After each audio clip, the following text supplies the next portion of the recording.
नमस्कार दोस्तों, कैसे हैं आप लोग। आशा करता हूं कि कुशल पूर्वक होंगे। और आज आप लोगों की सेवा में हम लेकर आए हैं प्रेमचंद जी की एक कहानी, मानसरोवर।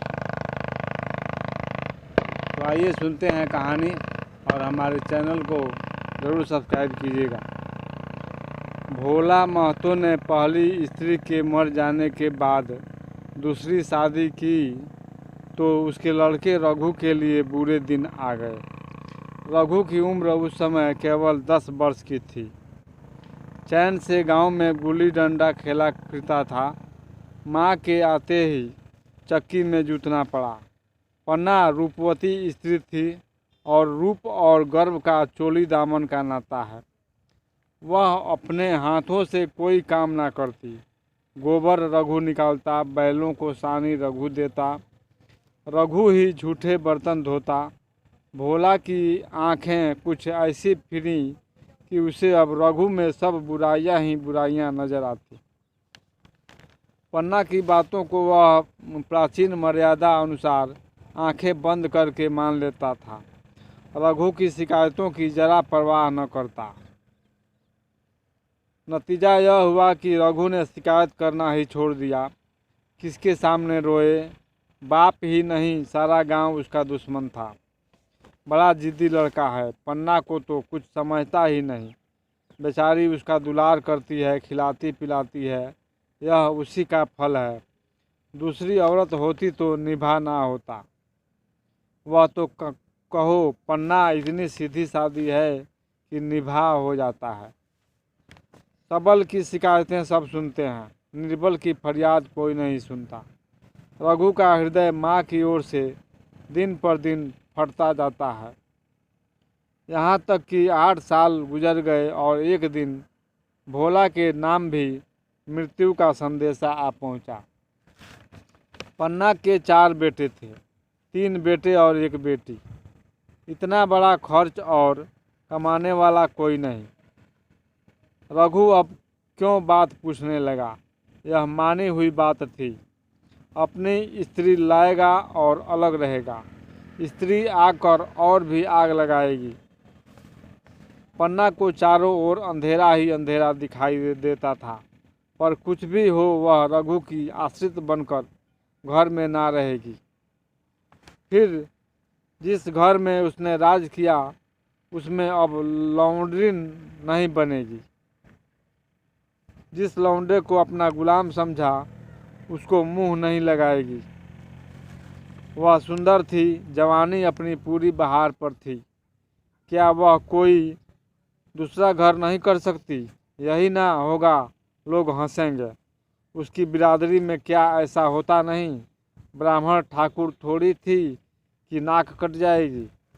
यह तो वही उसी जात में होता है कि घर में चाहे जो कुछ करो, बाहर पर्दा ढका रहे। वह तो संसार को दिखाकर दूसरा कर सकती है। फिर वह रघु की दबैल बनकर क्यों रहे?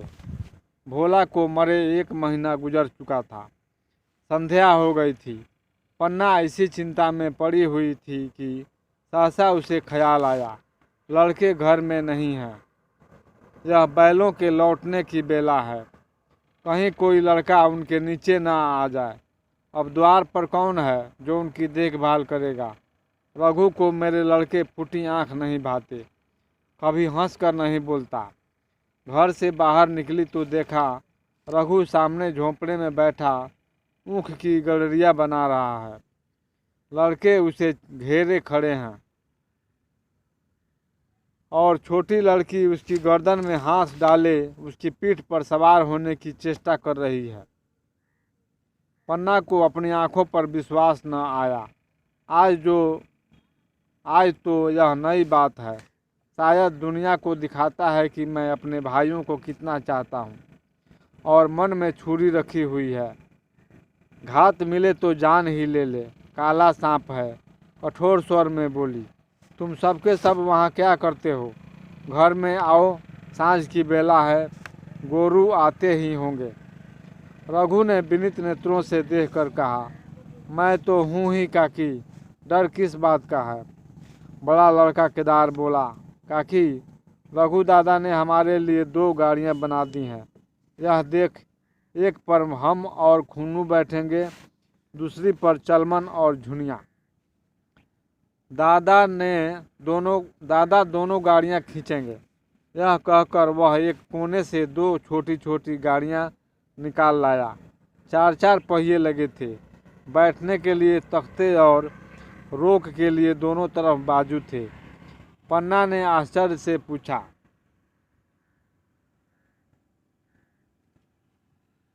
यह गाड़ियाँ किसने बनाई? केदार ने चीढ़ कर कहा, रघु दादा ने बनाई है, और किसने? भगत के घर से बसुला और रुखानी मांग लाए और चटपट बना दी। खूब दौड़ती है काकी, बैठ खुन्नू, मैं खींचूं। खुन्नू गाड़ी में बैठ गया। केदार खींचने लगा।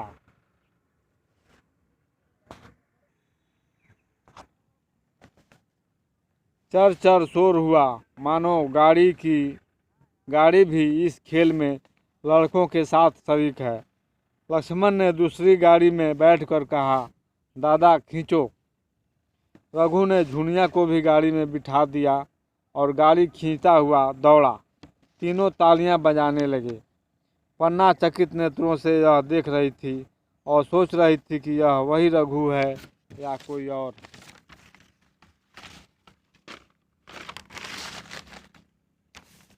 थोड़ी देर बाद दोनों गाड़ियां लौटीं।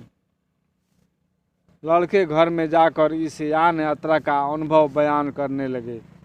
कितने खुश हैं सब, मानो हवाई जहाज पर बैठ आए हों। खुन्नू ने कहा कि सब दौड़ रहे थे, लक्ष्मण और बछिया कैसे भागी? सबकी सब दौड़ी। केदार ने कहा, काकी रघु दादा दोनों गाड़ियां एक साथ खींच ले जाते हैं। इतने में रघु भी अंदर आ गया। पन्ना ने अवहेलना की दृष्टि से देखकर पूछा, क्यों रघु, गिरधारी से तुमने कोई गाय मांगी है? रघु ने क्षमा प्रार्थना के भाव से कहा, मांगी तो है, कल आएगा, पर पन्ना रुपये किसके घर से आएंगे?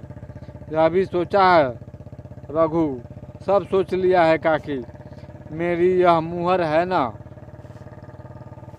इसके 25 रुपये मिल रहे हैं। 5 रुपया बछिया के मुआवजे दे दूंगा, गाय अपनी हो जाएगी। पन्ना सन्नाटे में आ गई।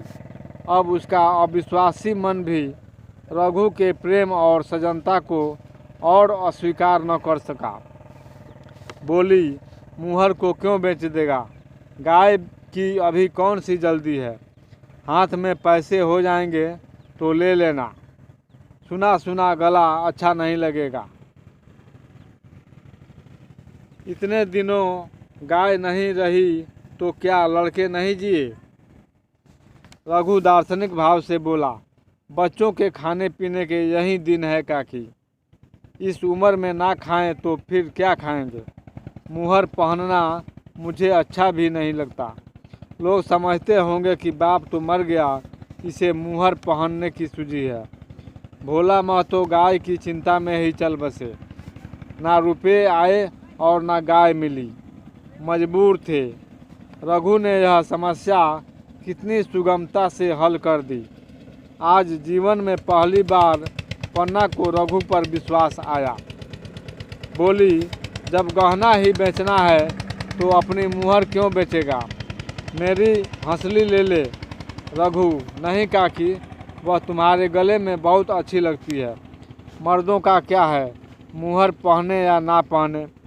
पन्ना, चल, मैं बूढ़ी हुई, अब हंसली पहन कर क्या करना है? तू अभी लड़का है, तेरा गला अच्छा नहीं लगेगा। रघु मुस्कुरा कर बोला, तुम अभी से कैसे बूढ़ी हो गई? गांव में है कौन तुम्हारे बराबर? रघु की सरल आलोचना ने पन्ना को लज्जित कर दिया। उसके रूखे मुरझाए मुख पर प्रसन्नता की लाली दौड़ गई।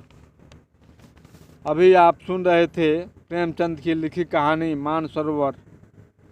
आशा करता हूँ कि यह वीडियो आपको ज़रूर पसंद आया होगा। और वीडियो पसंद आने पर हमारे चैनल को ज़रूर सब्सक्राइब कीजिएगा, वीडियो को लाइक कीजिएगा, शेयर कीजिएगा। जय हिंद, जय भारत। फिर मिलेंगे अगले वीडियो में।